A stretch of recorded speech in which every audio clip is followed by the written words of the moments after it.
imamo sledeće stubove. Ja sam uvijek iskren čovjek, trudim se da budem i pristojan. Znači, rekli ste iskreno da smatrate da ja ne želim dobro Srbiji, da pripadam toj grupi koja ne želi... Moje mišljenje da vaša politika ne donosi dobro Srbiji. O vašim željama ličnim, o vašim željama ne želim da govorim, pa slušao sam je večeras celo večer. Slušao sam je celo večer večeras. Dakle, vi tvrdite da ja... Ajde da završimo oko ovoga što je važno. Ne, ajde da završimo oko ovoga. Vi imate najbolju politiku, vi imate najbolju moguću politiku. Ja sam me pustio da govorim o važnim stvarima. Definišite mi šta je i gde je ona to protiv interesa Srbije. A sve što ste rekli večeras je protiv interesa Srbije. Ali da se vratim na ovo što je važno. Dakle, to je suština u sledećoj stvari. To je suština u sledećoj stvari. Ovoga smo se nagledali, ovo smo već znali, pošto je Jelena Milić, da svi ljudi znaju, najavila Željko Mitroviću da će da napusti emisiju i Željko Mitrović nas je upozorio da ćete da napustite emisiju.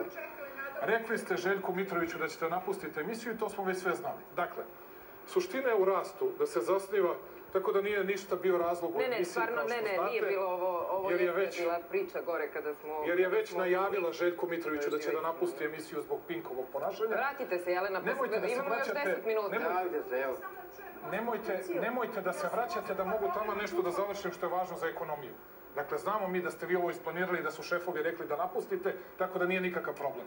Dakle, ćao prijatno, sve najbolje vam želim i mnogo uspjeha.